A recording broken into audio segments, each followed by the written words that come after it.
कल supreme court में मामला था और सुप्रीम कोर्ट में सबसे मजेदार टिप्पणी तो जज ने यह की, जज साहब जो सुप्रीम कोर्ट के थे उन्होंने ये टिप्पणी की कि जो कागजात आप जनता से मांग रहे हैं वोटर पुनरीक्षण के लिए, अगर मुझसे भी मांगेंगे तो मेरे पास भी नहीं होगा। हालांकि कोर्ट ने बहुत ज्यादा कोई आदेशात्मक ऑर्डर नहीं दिया, लेकिन कहा कि 3 डॉक्यूमेंट्स को भी आप कंसीडर कीजिए। आधार कार्ड की बात की, वोटर आईडी की बात की और साथ में राशन कार्ड की बात की। बोले इसको भी आप कंसीडर कीजिए और अगर आधार कार्ड में कोई गड़बड़ी आपको दिखाई देती है तो उस गड़बड़ी को नोट कीजिए। ये डायरेक्शन दिया कल सुप्रीम कोर्ट ने। अगली सुनवाई होनी है, लेकिन तब तक तो एसआईआर का जो पूरा काम है, पुनरीक्षण का पूरा काम है, वो खत्म हो जाने की बात है। खैर, ये खबर आई और इसके पहले और इसके बाद गोदी मीडिया पूरी तरह से टूट पड़ा सीमांचल पर। उसका कहना यह था कि सीमांचल में जितने लोग हैं उससे ज्यादा वोटर आईडी हैं। उसको आधार सैचुरेशन कहा जाता है और ये डेटा, आधार का जो डेटा है वो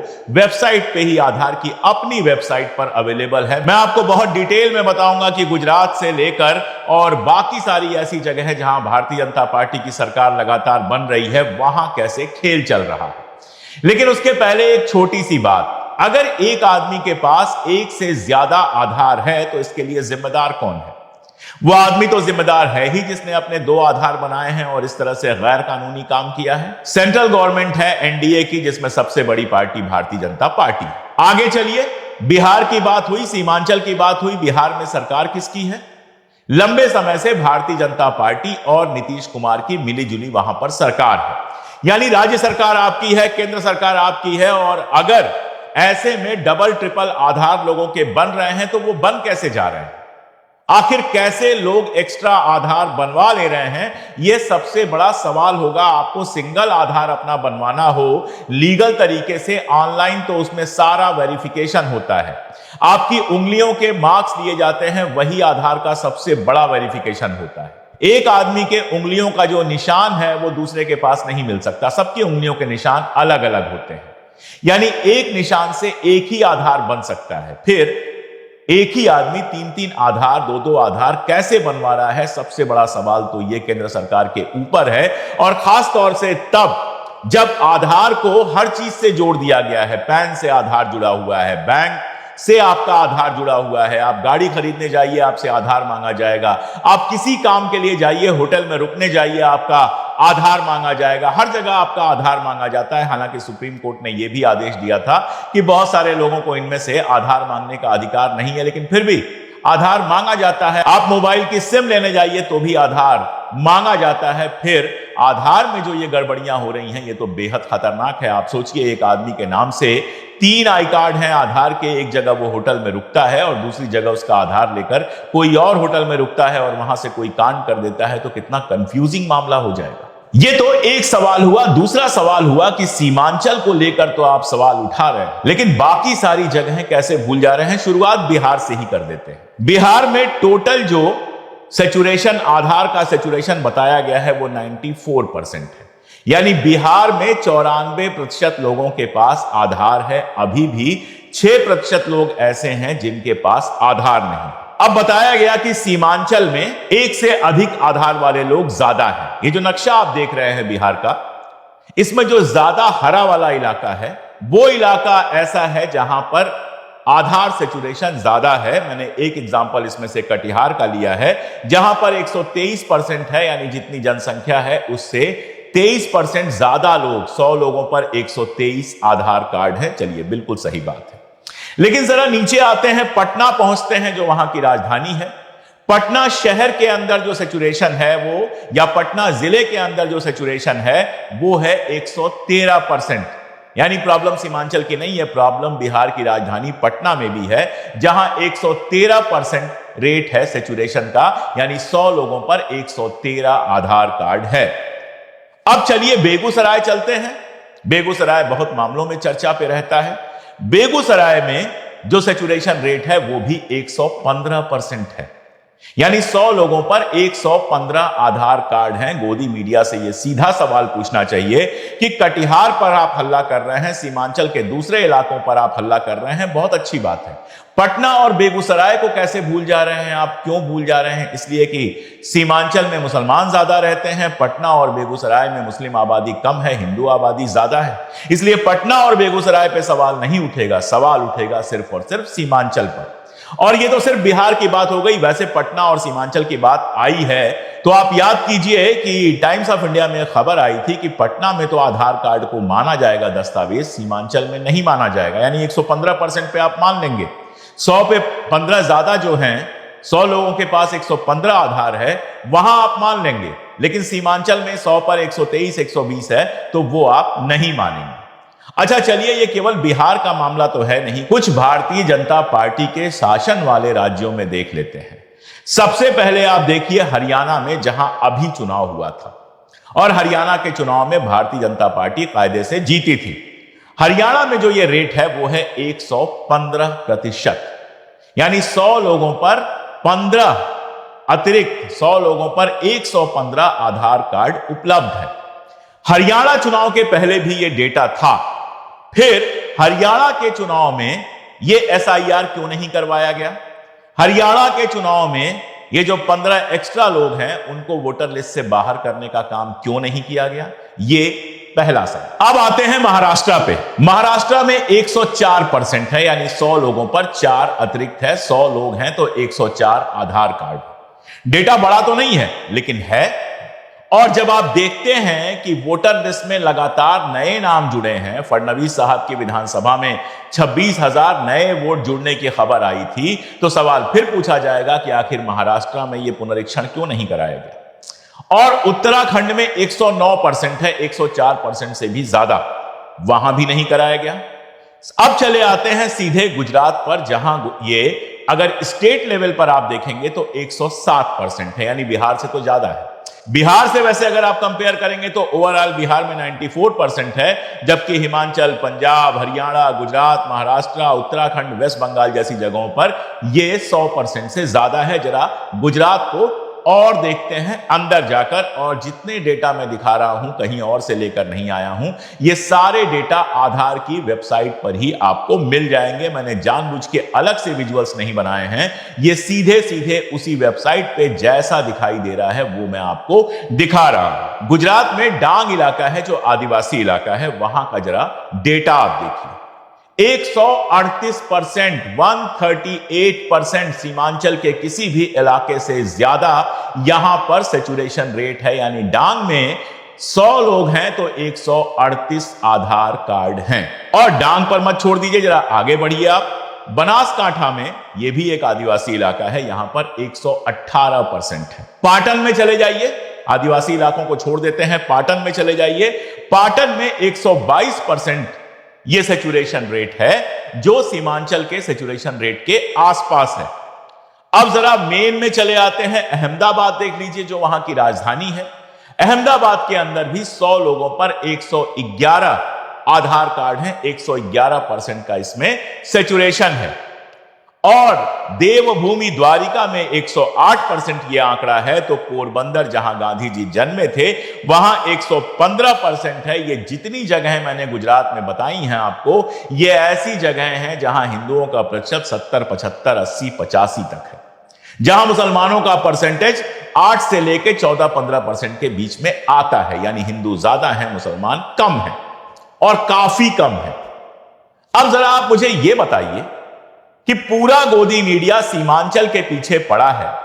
क्या आपने गुजरात चुनाव के पहले यह देखा, कहीं देखा कि गोदी मीडिया ने यह पूछा हो कि भाई डांग में 138% कैसे हो सकता है आधार का मामला? या कभी गुजरात के चुनाव वोटर लिस्ट पर सवाल उठाया हो कि यहां डांग, बनासकांठा, पाटन, अहमदाबाद, देवभूमि द्वारिका और पोरबंदर जैसे इलाकों में जो आधार का प्रतिशत है वो 100% क्रॉस कर गया है, और काफी क्रॉस कर गया है। आधार से थोड़ा आगे चलते हैं। मध्य प्रदेश चलते हैं, जहां भारतीय जनता पार्टी की लंबे समय से सरकार है। कांग्रेस की सरकार बीच में आई थी, लेकिन उसके बाद कांग्रेस की सरकार गिरा दी गई और फिर से भारतीय जनता पार्टी की सरकार आ गई। शिवराज सिंह चौहान मुख्यमंत्री थे, उनको बदलकर मोहन यादव जी को वहां का मुख्यमंत्री बनाया गया। जो मैं खबर आपको दिखा रहा हूं वो दैनिक भास्कर की खबर है, और यह खबर बताती है कि मध्य प्रदेश के अंदर 1696 ऐसे पते हैं, ऐसे एड्रेस हैं जहां 100 वोटर रजिस्टर्ड हैं। समझ रहे हैं इस बात को ना? अगर आप कोई भी वोटिंग लिस्ट देखेंगे तो उसमें एक पता होगा। जैसे मान लीजिए कि मेरे घर का पता है XYZ, तो मेरे घर में जितने लोग रहते हैं वो उसी पते पर रजिस्टर्ड होंगे। एक घर में जितने लोग रहते हैं वो एक पते पर रजिस्टर्ड होंगे। यहां किस्सा यह है कि एक एक पते पर 100 लोग रजिस्टर्ड हैं। आप बताइए कौन से घर ऐसे होते हैं जहां एक घर में 100 आदमी होते हैं, लेकिन 100 लोग एक एक घरों में रजिस्टर्ड हैं। और ये एक आध जगह हुई गलती नहीं है, ये 1696 जगह हुई गलती है। और इसमें जो नगर निगम शामिल हैं उनका नाम सुन लीजिए। ग्वालियर है, इंदौर है, भोपाल, जबलपुर, उज्जैन, सतना, खंडवा और बुरहानपुर। ये लगभग सारी वही जगह हैं जहां हिंदुओं की जनसंख्या 70, 75, 80, 85% है। तो ये सारा फ्रॉड कहां चल रहा होगा? प्रॉब्लम यह है कि कोई यह सवाल नहीं पूछ रहा कि आखिर आधार में गड़बड़ी कैसे हो रही है। क्या यह देश की सुरक्षा के लिए खतरा पैदा नहीं कर सकता है? आखिर एक एक आदमी के 4-4, 3-3, 2-2 आधार कौन बना रहा है? UDAI का दावा है कि उसका जो आधार का डेटा है वो पूरी तरह से सुरक्षित है। उसका यह दावा है कि आधार बनाने की जो पूरी प्रक्रिया है वो साइंटिफिक प्रक्रिया है और बिल्कुल सुरक्षित है। और जब हम आधार बनवाते हैं तो यही लगता है कि हां भाई बिल्कुल सुरक्षित होगा। हमारी उंगलियों के निशान लिए जाते हैं, आई स्कैन की जाती है, तस्वीर ली जाती है, वही तस्वीर आधार पर होती है। आप अपने घर से जाकर तस्वीर नहीं दे सकते। और फिर जब उस आधार का कहीं वेरिफिकेशन कराना होता है तो आप अपनी उंगलियां पंच करते हैं और आराम से वेरिफिकेशन हो जाता है। अगर सेंट्रल गवर्नमेंट के दफ्तरों में आप जाएंगे तो वहां आधार से कनेक्शन कर दिया गया है। जो अटेंडेंस प्रणाली है वहां पर सिर्फ आपको अपने आधार नंबर डालना होता है और अपने अंगुली का निशान लगाना होता है और मामला क्लियर हो जाता है, आपको एंट्री मिल जाती है। तो आधार ऐसी ऐसी जगहों पर एंट्री दे रहा है। यह आप जानते ही हैं कि आधार सारी खरीद फरोख्त, पैन, बैंक सबसे जुड़ा हुआ है। और वो आधार अगर एक एक आदमी का 3-3 बन जा रहा है, 2-2 बन जा रहा है, तो ये बेहद खतरनाक इलाका है। आप सोचिए, सौराष्ट्र के इलाकों में देवभूमि द्वारिका हुआ, पोरबंदर हुआ, जो एकदम बाउंड्री के, सीमा के इलाके हैं, जिसके बाद समंदर शुरू हो जाता है, वहां पर अगर अतिरिक्त आई कार्ड बने हुए हैं तो ये कितना खतरनाक है। अब बात की जा रही है कि वेस्ट बंगाल में भी ये पुनरीक्षण प्रक्रिया होगी। वेस्ट बंगाल में जो डेटा है वो 104% का है, 104% यानी 100 पर 4। जाहिर तौर पर ये जो डेटा है वो हिमाचल, पंजाब, हरियाणा, उत्तराखंड और यहां तक कि गुजरात से भी कम है। 104%, गुजरात में 107%, महाराष्ट्र के बराबर है जहां अभी चुनाव हुआ है, दोनों जगहों पर 104% है। तो सवाल यह है कि महाराष्ट्र में, गुजरात में, पंजाब में, हरियाणा में, हिमाचल में, इन सारी जगहों पर SIR क्यों नहीं हुआ?